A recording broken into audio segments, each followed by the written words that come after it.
mustahil seseorang itu tidak akan melalui stres. So bagaimanakah kita nak, cara kita nak atasi atau overcome stres? Silakan Ustazah. Terima kasih Ustaz. Anda bagi hint ya belum tanya soalan. Okay. Sebenarnya daripada hint Ustaz tu sebenarnya kita dah tahu lah, maknanya minda kita ni sebenarnya dia adalah satu yang hebat lah ya, yang boleh membantu kita. Maknanya kita ada natural tendency untuk kita membantu diri kita supaya dapat cope dengan stres tadi itulah. Tapi dengan tanda-tanda stres, tapi pada saya macam ni, bila kita nak tahu coping strategi, macam mana cara kita nak urus stres ataupun teknik mengurus stres tadi, kita kena tahu stres tu apa punca dia. So dalam stres ni dia ada 3. Pertama, punca daripada sudut fizikal, daripada sudut emotional ataupun psychological, dan juga behavior. So kalau dari sudut fizikal macam contohnya dia sakit kepala, gementar, apa lagi, mungkin dia kering mulut, ataupun cepat letih. Jadi itu antara tanda-tanda fizikal lah. Tanda-tanda emosi dia macam contohnya kita gemuruh, lemah semangat, cepat marah, cepat naik darah, mudah lupa, takut gagal, rendah diri. Tu faktor emosi. Tapi faktor tingkah laku, makan lebih, makan kurang, ataupun terlebih makan atau kurang makan, ataupun tidak lagi lakukan minat ataupun tidak lagi melakukan aktiviti yang diminati, ataupun dia terlibat dengan bahan terlarang, bukan hanya dadah dan juga alkohol tapi juga ketum kan. Jadi situ macam tingkah laku agresif, tu dia punya punca lah, itu dia punya tanda. Kita nak tahu dia stres ke tak, tu adalah antara tanda dia lah. Tidur kepanjangan, tu tanda-tanda stres. Jadi daripada situ barulah kita tahu macam nak urus stres. Nak urus maksudnya teknik dan cara kita nak menguruskan stres tadi. Okey, teknik yang saya rasa dinamik lah untuk kita boleh buat, sebenarnya saya panggil, istilahnya adalah teknik stop ya. Dia ada banyak teknik. Dia ada relaksasi, dia ada mindfulness, dia ada mungkin self-talk. Tapi stop ni adalah teknik yang boleh kita lakukan untuk individu yang rasional. Maksud rasional ni dia teknik yang sesuai untuk orang yang teknik ni dia berasaskan kepada satu teori kita panggil cognitive behavioral therapy ya. Dalam stop dia ada S tu maksudnya kita kena stop, lepas tu kita stop daripada berfikir secara stop daripada berfikir kita bersalah. Kita bersalah, stop. Kemudian take a step back, keluar daripada punca masalah tu. Kita sedar kita ada masalah, kita cuba keluar. Kemudian take a deep breath, kita kena buat relaksasi lah, bernafas. Kemudian observe. Maknanya nak observe ni macam mana? Tu nanti saya akan pergi kepada step ABC. Maknanya kita nak observe apa masalah yang kita alami. 4, proceed mindfully. Barulah kita dah dapat jawapan, barulah kita teruskan untuk kita atasi masalah stres tadi dengan stop tadi. Maknanya mula-mula kita kena jangan rasa bersalah lah, sebab benda tu memang ada kan. Jadi bila kita kata tadi saya nak terangkan maknanya tak ada papan hitam. Kalau ada papan hitam kita boleh tuliskan. Observe ni maksudnya kita guna teknik cognitive behavioral therapy di mana dia ada A, B, C. Apa dia ABC? ABC ni adalah satu teknik. A ni kalau dalam kognitif kita panggil dia antecedent. Tapi kat sini nak bagi mudah, dia sebenarnya adalah apa yang berlaku. Apa yang berlaku? Dia actual problem ke eventual problem? Masalah tu masalah sebenar ke masalah yang direka-reka? B pula persepsi. B pula adalah bagaimana kita fikir. Dalam cognitive behavioral dia kata beliefs. Maknanya bagaimana kita fikir, itu B. Yang C consequence ataupun cara kita tindak ataupun cara kita cope lah dengan masalah tu. Adakah emotional coping ataupun problem focus coping. Jadi bila kita A ni, saya balik semula pada A. A ni bila kata actual problem, kita tengoklah masalah tu masalah yang betul-betul berlaku ke, atau actual problem adalah masalah yang kita within our control ataupun beyond our control. Memang dia actual problem. Maknanya masalah tu memang betul-betul berlaku. Contoh masalah actual problem ni macam kereta rosak. Kereta rosak, contohlah nak bagi mudah kan. Kereta rosak, jadi kereta tu kereta siapa? Kereta kita, kereta saya. So bila rosak, jadi ini actual problem. Saya ada tak, boleh tak saya atasi? Boleh. Sebab dia kata saya tak, katakanlah saya tak ada apa saya nak kena buat bila rosak. Saya kena hantar ke bengkel, minta mekanik untuk betulkan. Jadi saya dah selesaikanlah actual problem tu. Kita dah nampak settle lah. Bila masalah tu ataupun kita tahu peristiwa tu apa, kita jelas, maka kita boleh settle. Itu actual problem. Ataupun beyond control. Contohnya berlaku ahli keluarga yang telah meninggal dunia. Berlakulah benda, berlaku kan. Ahli keluarga saya memang ada yang kena COVID, yang macam-macam lah, dah meninggal dunia. Jadi memang actual problem. So apa kita nak buat? Boleh ke kita tarik balik? Boleh ke kita lakukan apa-apa yang memang dah itu tak ada Allah SWT. Jadi apa kita kena buat? Kita cope dengan cara, tukar cara fikir. Ini adalah tak ada Allah SWT, pasti ada hikmah di sebalik setiap perkara yang berlaku. Itu contoh. Itu beyond sesuatu actual problem yang berlaku beyond our control. Satu lagi, dalam antecedent ataupun daripada apa yang berlaku tadi, yang keduanya adalah actual problem.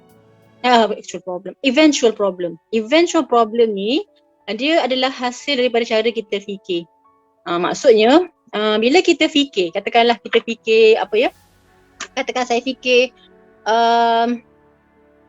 apa saya fikir contohlah, saya tengah fikir apa saya fikir, contoh, eventual problem ni, saya fikir bahawasanya saya katakanlah gagal dalam SPM atau contohlah, itu eventual problem macam ni. Kita gagal kita tak gagal lagi SPM, tapi kita fikir kalau saya gagal SPM ni, macam mana hidup saya, habislah saya, tak ada apalah yang saya boleh buat, habislah masa depan saya. Inilah salah satunya jalan untuk saya pergi dan masuk ke IPTS. Jadi maksudnya IPTA. Jadi perkara ini tak berlaku lagi, tapi kita duk berfikir-fikir apa yang akan berlaku. Jadi eventual problem inilah yang akan lead kepada untuk kita gunakan teknik ABC. ABC tadilah maknanya B, dia pergi pada belief. Bagaimana cara kita fikir. Maknanya kita kena betulkanlah cara fikir tadi. Kan salah kan cara fikir je sebab tak berlaku lagi, tapi kita duk fikir nanti mungkin kita akan kita akan susah, kita akan macam-macam lah. Jadi itu kita kena pergi pada belief. Belief inilah yang kita kena bantu. Apa yang kita nak bantu dalam belief ni? Maksudnya kita lihat daripada sudut, adakah apa yang kita percaya ini adalah sesuatu yang memaknai kita ataupun tidak? Memberi makna ataupun tidak? Maknanya adakah apa yang kita fikir ni adalah sesuatu yang logik atau tak? Adakah perkara yang kita fikir ni sesuatu yang boleh memberikan kita manfaat atau tidak? Jadi kat sinilah, kalau kata kita percaya yang perkara tu, katakanlah kita katakanlah kita gagal SPM, kita percaya itu adalah takdir Allah Subhanahu Wa Taala, ada hikmah di sebalik, maka cara kod kita redha. C-nya redha, konsekuensnya redha.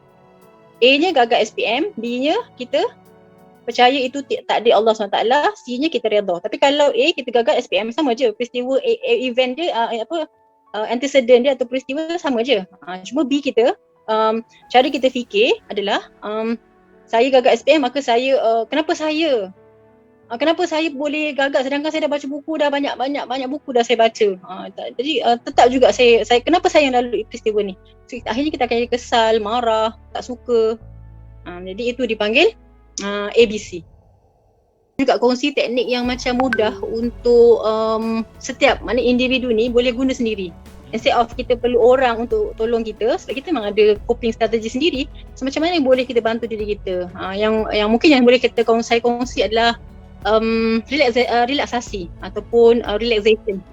Teknik relaksasi lah. Relaksasi ni apa? Teknik bernafas.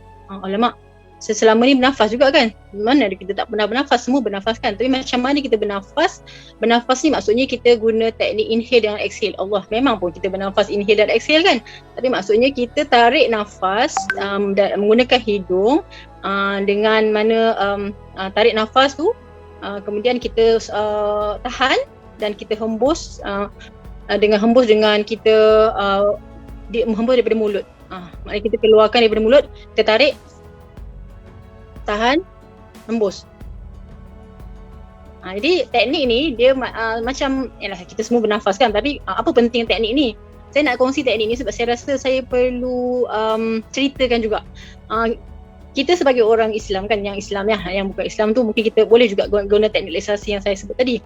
Dia ada step, dia ada dia punya teknik yang lagi lengkap lah. Tapi maksudnya as a Muslim, kita boleh guna teknik lisasi ni sebenarnya diajarkan semasa kita mengaji Al-Quran. Bila kita mengaji, kita ada ayat yang panjang atau ayat yang pendek. Sebelum kita nak mengaji, katakan kita nak baca Fatihah lah contohnya. Kita kan tarik nafas dulu kan. Bismillahirrahmanirrahim. Jadi him tu kita sedar tak dia ada udara yang keluar kan daripada mulut kita macam tu kan. Jadi kalau ayat tadi yang kita baca tu panjang, kita tarik nafas pendek, masa tu singkat. Inhale tu singkat, lepas tu kita akan tahan. Dan masa tahan tu kita baca Quran, lepas tu kita nak hempuskan tu, kita exhale tu dalam tempoh kita exhale lebih panjang daripada tempoh kita inhale. Itu adalah antara teknik breathing yang sangat bagus. Tapi maksudnya saya nak kata Al-Quran mendidik kita untuk kita mengalami proses, sebab bila udara masuk dalam otak, kita akan rasa lebih tenang. Jadi proses mengaji Al-Quran merupakan satu proses relaksasi kepada kita dan diajarkan. Dan even kita tak boleh curi nafas pun kan. Maknanya bila kita mengaji tu tak ada istilah curi nafas. Kita akan kena tahan lah. Kalau kita tak boleh nak teruskan, kita kena stop lah. Sebab dah habis nafas kan. Jadi itu dalam Islam ada lah. Dan maknanya kalau nak kata breathing tu tak ada dalam Islam ataupun benda yang luar daripada ni, sebenarnya dia ada. Kaedahnya adalah semasa kita mengaji Al-Quran. Itu satu lah kot. Lebih lagi kalau Sempat jumpa lagi tak? Mat Arif Share dia satu sukun, lagi. kita panjang lah Mat Arif dia sukun. Man, 6 harakat. Ma'un. Kan dia ada kat depan tu kan. Macam tu. Ataupun ada masa lagi tak Ustaz untuk share satu lagi tu? Ada. Ustazah belum jawab, ada soalan, ada 5 soalan ni. Nak kena jawab soalan. Tak apa. Tapi Ustazah cakap dulu sebab jawab dulu tadi, nanti kita cuba raikan ada beberapa soalan daripada pendengar kita ni. Tadi Ustazah nak tambah tentang satu lagi yang boleh guna untuk release ataupun cope with the stress tu, dipanggil teknik tu adalah self-talk. Saya ambil daripada Henshin Method. Henshin Method ni adalah teknik yang dia perkenalkan, yang mana dia macam switch lah, teknik switch macam tu lah. So self-talk ni kita selalu suka bermonolog kan. Kita cakap dalam diri ataupun kita cakap sesuatu dengan diri kita lah. Tapi kita tak tahu benda tu sebenarnya membantu kita. Untuk kita bantu supaya kita lebih relax ataupun kita lebih mindfulness, kita sedar apa yang berlaku pada kita, maka kita kena memonolog luar. Maksudnya kita kena bercakap dan apa yang kita sebut tu didengari oleh sensori, iaitu telinga kita. Maknanya kalau kita sebut satu, saya gembira. Tapi kita monolog tak cakap dengan orang, kita cakap dengan diri kita sendiri tapi didengari oleh telinga kita. Jadi proses ini adalah contoh macam self talk tu adalah contoh macam saya kata saya tak boleh lah Ustaz nak FB live ni. Saya tak boleh, saya tak mampu. Contohlah saya bagi contoh saya lah kan. Tak ada siapa kecil hati kan. Saya tak boleh Ustaz FB live ni contoh. Jadi saya tukar self talk saya tu kepada yang lebih positif, iaitu saya kata saya